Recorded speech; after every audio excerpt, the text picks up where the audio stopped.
The atmosphere inside the ancient stone walls of St. George's Chapel underwent a drastic and chilling transformation the exact moment Queen Camilla caught sight of the newly revised seating plan.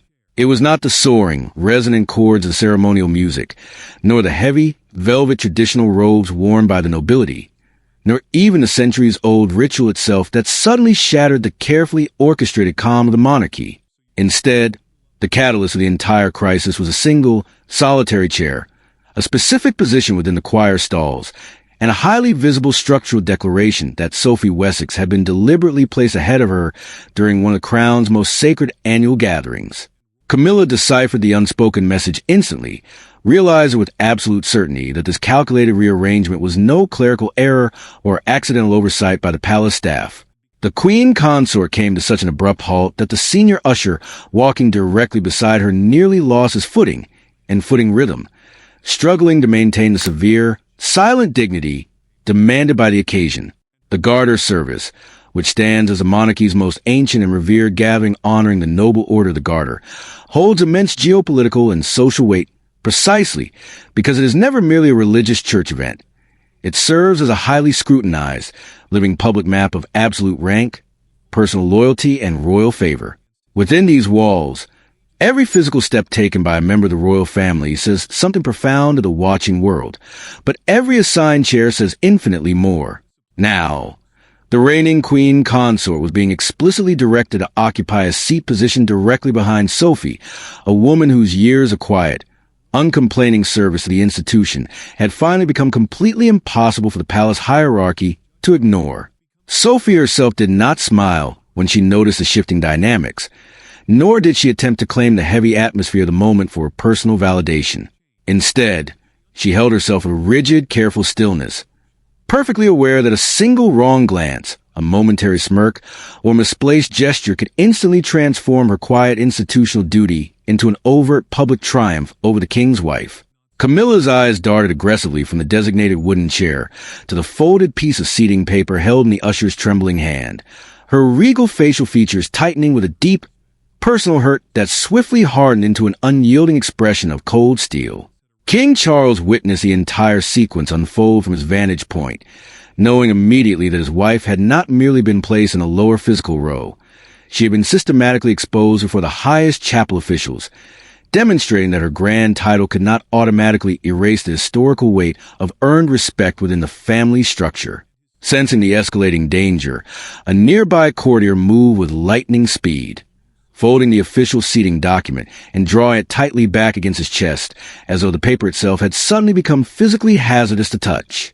That tiny, frantic gesture revealed the uncomfortable truth that no member of the royal household wanted to utter aloud. This specific seating arrangement had been reviewed and approved days before the service even commenced, protected by a highly confidential, revised ceremonial instruction. This meant the inner sanctum of the palace had fully anticipated Camilla's resistance and had systematically prepared to neutralize it. Camilla understood the profound insult embedded deep within the order of precedence, while Charles understood the immense constitutional danger lurking inside her sudden, heavy silence. Sophie lowered her eyes toward the stone floor, not out of a sense of shame or unworthiness, but rather out of the painful, exhausting knowledge that her long-overdue institutional recognition had overnight become another woman's ultimate public humiliation. In a move that shocked the gathered nobility, Camilla turned completely away from the designated chair, causing the entire chapel to seemingly hold its collective breath as she deliberately stepped toward the shadows of the side corridor, flatly refusing to sit where the newly established palace order had placed her. Charles did not call out after her to demand her return, nor did Sophie move an inch from her assigned spot, while the senior usher stood frozen in the middle of the aisle, caught in a terrifying limbo between absolute obedience to the crown and sheer panic over the unfolding scandal. In that singular, brief instant, the walkout ceased to be a private flare of temporary anger and transformed into an undeniable royal rupture, complete with elite witnesses, heavy political meaning, and irreversible institutional consequences. Yet, before this unprecedented walkout could be dismissed as a simple act of individual vanity, the palace hierarchy was forced to confront the painful reality that every single person involved in the drama had something far more intimate and personal at stake. Behind the polished facade of the grand ceremony stood four distinct individuals, each carrying vastly different psychological burdens. Camilla viewed the revised seating as an existential humiliation. Sophie perceived as a lifetime of duty finally validated. Charles saw a volatile private wound exploding into the public sphere, and Princess N, who stood nearby with the absolute stillness of a seasoned commander, looked at the scene with the eyes of someone who understood institutional protocol infinitely better than transient human emotion, and saw the monarchy being forced to make a definitive, historic choice between blind loyalty to a title, established ranking, and genuine, earned respect. Camilla had spent decades standing resiliently beside Charles, enduring intense public scrutiny as living proof that the royal family had finally accepted her permanent place at the center of power. Every high-stakes ceremony, every formal procession, and every official public appearance had been meticulously utilized to build and solidify that specific image of unified authority. Therefore, when she was abruptly positioned behind Sophie, it did not feel like a minor ceremonial adjustment. It felt like a direct, devastating message in the core of the institution itself.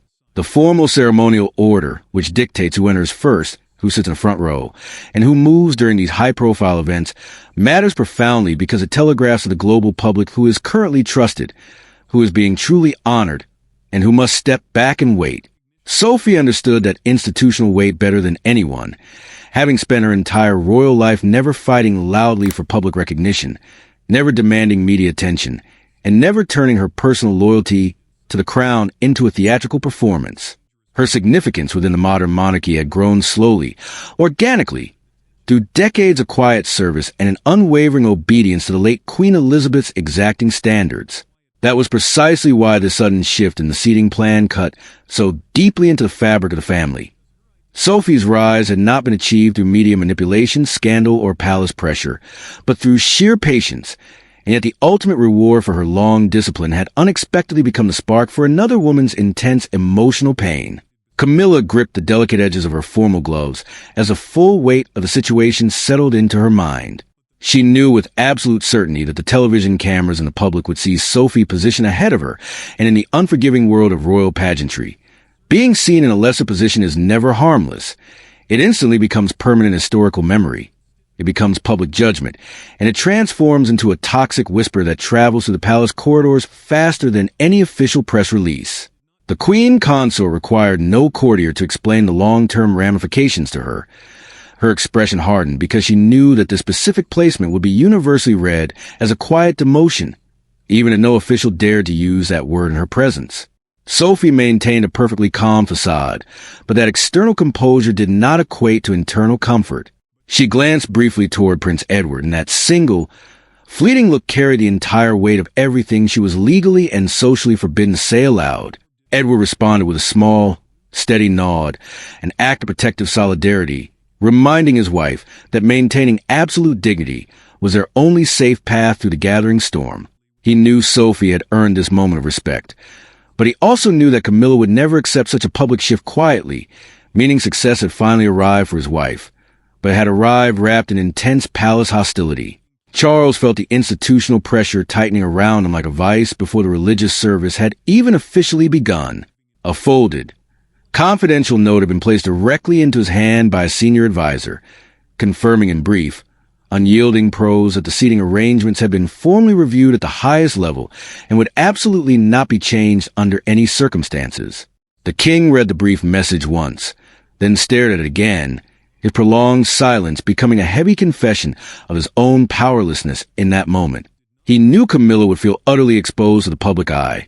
He knew Sophie would feel deeply trapped by the surrounding tension, and he knew that Princess had already fully comprehended the deeper, systemic reason behind this sudden palace decision, and herself said absolutely nothing as the drama unfolded around them.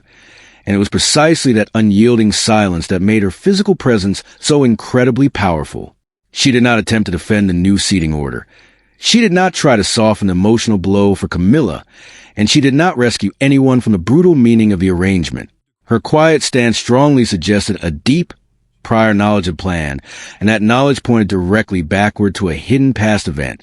When Camilla later demanded to know exactly who had authorized this catastrophic arrangement, the answer did not end the immediate palace crisis. Instead, it opened a heavy door to a hidden, private incident that had made this public humiliation entirely inevitable, leading straight to the one private confrontation no one in the royal household wanted exposed to the light of day. The origin of this unprecedented public explosion inside the chapel did not materialize from thin air, but rather traced its dark roots back to a highly confidential Windsor dinner party held weeks prior to the Garter Service. During that fateful evening, a seemingly casual and polite conversation regarding royal precedents and official seating arrangements suddenly turned freezing cold, dropping the temperature in the grand dining room so drastically that it silenced the entire gathering of high-ranking royals. The exchange was not conducted with raised voices or theatrical shouting matches, nor did it feature any overt displays of physical anger that would typically characterize a common argument. Instead, by the exact moment one crystal wine glass was set back down upon the polished mahogany table with a heavy click, the controversial future seating order had already been effectively decided by the power dynamics in the room. Camilla had entered that private dinner with the absolute, unshakable belief that the entire matter of precedence was simple and beyond any reasonable debate. To her mind, the upcoming Garter Service, which remains one of the crown's most symbolically potent ceremonies where royal rank is visually displayed through every movement, required a strict, traditional hierarchy that reflected her elevated status as the reigning king's wife. To Camilla, order meant a public, unambiguous recognition of her permanent place directly beside Charles, ensuring there would be zero confusion, zero sudden surprises, and absolutely no public moment where Sophie would appear ahead of her in the eyes of the court. Yet, the entire trajectory of the conversation shifted unpredictably the moment the official ceremonial plan was casually mentioned by a senior staff member, and suddenly the lavish room seemed to tighten claustrophobically around one dangerous, unspoken question: who had truly earned the public's deep trust through hardship? Charles detected the creeping psychological tension before anyone else at the table could even articulate it into words. The king knew with absolute certainty that Camilla desired absolute certainty regarding her public standing, but he was also acutely aware that Sophie had slowly and quietly evolved into an indispensable, unyielding pillar of the contemporary royal family. The late Queen Elizabeth's exacting institutional standards still carried immense, almost religious power inside those ancient castle walls, because her foundational idea of lifelong service was never about superficial noise, media manipulation, or demanded attention. It was entirely about quiet endurance and steady devotion to the institution. Sophie had faithfully followed that precise, difficult path for decades without ever complaining about her position or pushing for a higher rank. She had stood remarkably steady through times of family duty, immense personal grief, and intense media pressure, and Prince Edward, who sat beside her, knew that reality better than anyone else in the room. When Camilla, feeling her authority subtly questioned, asked with sharp edge in her voice why Sophie's public role had suddenly expanded so much in recent months, the words were carefully controlled, but the underlying meaning was undeniably hostile. Sophie did not respond with bursts of defensive anger or attempt to counter the veiled insult with a personal attack. Instead, she answered with a calm, deliberate clarity that made her words infinitely more powerful than any shouted retort. She quietly stated that genuine service to the crown was never measured by public noise or grand titles, but by steadfast endurance. The entire dinner table went completely still as the profound weight of that statement settled over the guests, causing Charles to immediately look down at his hands, while Edward stiffened noticeably beside his wife, deeply wounded by the heavy suggestion that Sophie's lifelong loyalty still required someone else's permission to matter. Sophie did not repeat herself, nor did she attempt to soften the blow, but she resolutely refused to take the words back either, allowing the heavy silence to stretch out across the room. It was Princess who finally broke the suffocating silence in the only way she knew how, with severe, unyielding military discipline. She placed her silver fork down upon the porcelain plate with deliberate force, and firmly declared that the ceremonial order of the monarchy must always reflect actual service conduct and the late Queen's explicit expectations, rather than personal preferences or sudden titles. The statement landed in the center of the room, like an absolute judicial judgment from which there could be no appeal, and was not overtly attacking Camilla's character, but she was drawing a rigid institutional line that every person at the table understood perfectly. Charles heard it, Edward felt it, Sophie carried it quietly, and Camilla absorbed it with the terrifying stillness of a seasoned strategist who knew she had just lost immense ground in a room where no official vote had been taken. The dinner eventually ended with polite smiles and superficial small talk, but absolutely nothing about the underlying emotional rupture was healed. Immediately afterward, Princess arranged a private, urgent meeting with the senior officials of the Lord Chamberlain's office, the powerful department responsible for arranging all royal ceremonies and ensuring strict protocol is maintained. That specific conversation became the hidden hinge upon which the entire chapel crisis turned. The Garter seating plan began to shift behind closed doors, not loudly or publicly, but with the cold, unstoppable certainty of an institutional palace decision already moving into place. Camilla never forgot that dinner, remembering every detail of Sophie's answer, Edward's protective silence, and Anne's final line, and when she later saw the physical chair behind Sophie inside the chapel, she understood exactly where the execution of her public defeat had begun. The physical confrontation did not begin with dramatic, raised voices, but rather with Camilla deliberately stepping away from the assigned wooden chair, while the chapel's complex ceremonial rhythm continued to beat around her. Sophie remained entirely still in her position. Charles moved half a step forward in deep contemplation, and then watched the scene from the side with a facial expression completely carved from heavy restraint. In that narrow, suffocating corridor of absolute royal silence, a single, sharp question from Camilla regarding who had ordered this arrangement landed like a devastating crack through solid stone. Camilla knew perfectly well that the Holy Service had already passed the point of easy correction or last-minute diplomatic fixes. The Garter Service, as the ancient royal ceremony honoring one of the crown's highest and most exclusive orders of chivalry, matters immensely because it places absolute loyalty, historical rank, and royal favor directly before the eyes of everyone trusted enough to witness the event. Once the formal movement of the procession begins, every single physical change becomes highly noticeable to the public. Every sudden pause becomes a dangerous signal to press, and every small hesitation becomes a front-page story. That was precisely why the Queen Consort's outright refusal to take the designated chair position behind Sophie felt so incredibly perilous to monarchy. It was no longer a simple personal objection whispered behind closed doors, but a direct, high-stakes challenge made at the absolute worst possible moment. Charles leaned slowly toward her, taking immense care not to let internal panic sharpen his voice or alert the nearby cameras, and quietly urged her to continue inside the stalls, not because he failed to comprehend her deep emotional wound, but because he fully understood the catastrophic institutional damage waiting beyond the chapel doors as she refused. The king could feel the entire room tightening around them like a suffocating net, knowing that if Camilla would just sit down, the insult would remain private enough to manage through clever palace public relations. But if she openly refused, the entire monarchy would be forced to carry the echo of that refusal long after the choir music ended. Camilla turned her hardened gaze to the senior official standing nearby and demanded to know exactly who had authorized the specific seating plan. The words tightly controlled, but the intense pain vibrating inside them completely exposed. Sophie heard the hostile question clearly and did not look proud or triumphant. Instead, she looked profoundly trapped by the escalating drama. A trusted confidant leaned slightly toward Edward and whispered that she had never asked for this public moment of recognition, while Edward stayed close to her side, steady but deeply wounded because he knew his wife's dignity had been turned into a battlefield by palace circumstances that no one could now undo, and stepped closer before the heavy silence could break apart completely into an open scene. She did not raise her voice or soften the brutal truth, stating firmly that the seating order stood exactly as written, not as a personal punishment to anyone, but as a formal recognition of duty already earned through years of discipline. That single sentence changed everything in an instant. Camilla heard it as an absolute institutional judgment against her. Sophie heard it as a powerful shield of protection. Charles heard it as final, and the monarchy heard it as a definitive line being drawn between personal human hurt and absolute institutional command.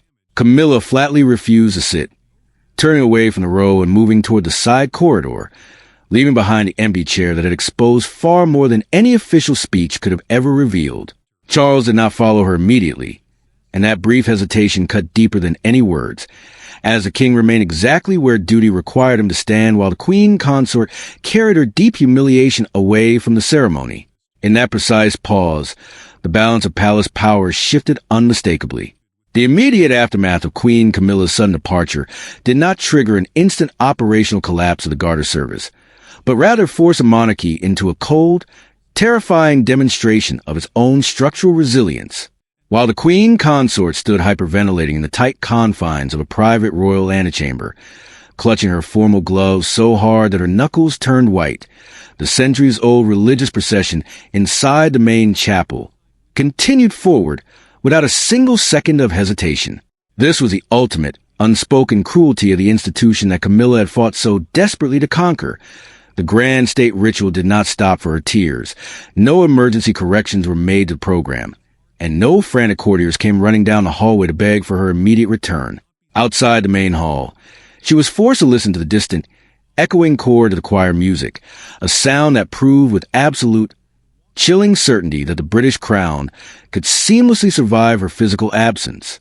Inside the choir stalls, Sophie Wessex remained completely frozen in her newly elevated position, shaken to her very core by the explosive drama, but resolutely refusing to retreat from her assigned post. Sophie understood perfectly that if she were to leave her seat or offer a premature public apology to Camilla's empty space, she would inadvertently transform her lifelong institutional duty into a confession of personal guilt. Prince Edward stayed close to her side, offering a steady, protective physical presence while silently absorbing the intense, heavy glares of the surrounding nobility, who now viewed his wife as the unexpected epicenter of a massive royal rupture. King Charles completed the ancient prayers with completely rigid, unreadable facial expression, carrying a profound psychological friction that threatened to tear his personal loyalty to his marriage apart from his absolute duty to the throne. The king knew that if he broke protocol to follow his distressed wife into the side corridor, he would be publicly admitting to the world that the palace's official seating arrangement was a catastrophic mistake. By choosing to stay, Charles telegraphed a devastating message to Princess and Sophie and every watching global diplomat. The stability of the crown would always come before the emotional rescue of an individual, even if that individual was his own queen. Behind another closed door, senior palace communication officials were already shifting rapidly into crisis management mode, issuing strict, confidential instructions to the household staff that Camilla's sudden absence must never be described to the international media as an act of protest or political rebellion. Princess and moved through the concluding moments of the ceremony with the absolute calm of a seasoned military strategist, quietly pulling Edward aside to whisper that Sophie must maintain an unyielding stance, because the palace hierarchy had deliberately chosen to protect the sacred order of long-term service before they ever considered protecting anyone's personal vanity. When the grueling service finally concluded and the cameras were switched off, Charles knew he could no longer hide behind the grand facade of his crown. He was forced to step out of his role as the reigning monarch and enter the private room to confront a deeply wounded wife who felt completely betrayed by his public silence. When the king finally stepped into the private chamber, Camilla remained defiantly seated, her cooled anger hardening into a dense, heavy layer of absolute disbelief. For the first time in her royal life, the elaborate machinery of the court had treated her not as the supreme partner of the king, but as a temporary figure who could be publicly corrected through the simple placement of a wooden chair. Charles closed the heavy oak door himself, deliberately shutting out the small army of aides and secretaries to ensure that this final, volatile confrontation would be stripped down to its rawest human form, a husband and wife facing the catastrophic damage, a highly publicized institutional wound. Camilla spoke first, her voice trembling not with loud fury, but with the profound ache of a woman who felt systematically humiliated in the very place built to honor her presence. She looked directly into Charles's eyes and stated that being positioned behind Sophie felt like a deliberate, calculated lesson delivered by the palace to remind her of her permanent limits. The king did not attempt to deny the structural reality of the seating plan, quietly admitting that he had known beforehand how deeply the arrangement would hurt her pride, an admission that landed with the destructive force of an absolute physical blow. Camilla stared at him in shocked silence, realizing with total clarity that his silence inside the chapel was not a sudden failure of nerve, but a deliberate, conscious choice to let the institutional punishment happen. Charles defended his painful decision by stating that overriding the Lord Chamberlain's revised instructions at the last second would have permanently undermined Princess Anne's authority, diminished Sophie's decades of earned loyalty, and effectively signaled to the world that the late Queen's standards of quiet duty were completely negotiable. Camilla slowly placed her gloves upon the table, signaling that her internal fight against the system had finally ended, but the immense emotional cost of the day would remain permanently etched into the history of their marriage. By the following morning, the private rupture inside Windsor Castle had hardened into an absolute national judgment as the international press plastered the image of Camilla's empty chapel chair across every major front page under explosive headlines. The global public did not require a formal palace confession to decipher the visual narrative. They saw Sophie sitting in composed, elegant silence, Charles facing forward with stoic determination, and the reigning queen consort completely erased from the sacred order of precedence. Commentators and royal historians understood the profound symbolism immediately, noting that while an official title can grant an individual public rank and immense ceremonial pageantry, it can never automatically erase decades of quiet, disciplined service in the eyes of the institution. Sophie left the castle grounds quietly beside Edward, her face bearing no signs of triumph or petty victory, but rather the heavy, exhausting strain of a woman who had suddenly been thrust into the volatile center of a historic constitutional storm. Camilla returned to her private quarters completely unseen by the public, removing her heavy ceremonial brooch in a small, solitary act loaded with the quiet weight of absolute defeat. The monarchy had officially spoken through its rituals, drawing a permanent line in the sand that personal influence and marital power would never be permitted to overpower the cold, steady discipline required to sustain the crown. Charles stood by the palace windows watching the crowds gather outside the gates, fully aware that while he had successfully protected the long-term stability of the British monarchy, the throne had chosen duty over pride, restraint over protest, and the empty chair behind Sophie would forever remain the ultimate symbol of the day the Queen walked out, while the crown walked forward without stopping.